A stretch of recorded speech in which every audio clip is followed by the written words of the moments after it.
Այս առիթը օգտագործելով ես ուզում եմ նաև հետևյալը ասեմ, ընդհանրապես մեզանում տենց մի ընկալում կա,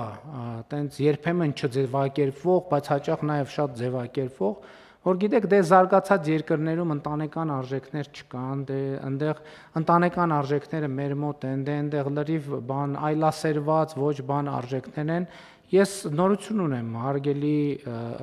սիրելի ժողովուրդ մեզ համար, այդպես չի։ Այդպես չի, բացարձակապես այդպես չի, այնքան այդպես չի, որ նույնիսկ կարելի է զարմանալ։ Ուրիշ խնդիր կա, որ ինչքան երկիրը զարգացած է, ընտանիքի մոդելը այնքան պակասա հենված բռնության, կուլտուրայի եւ բռնության ենթամշակույթի վրա։ Բարձվում է, ինչքան զարգացած է երկիրը,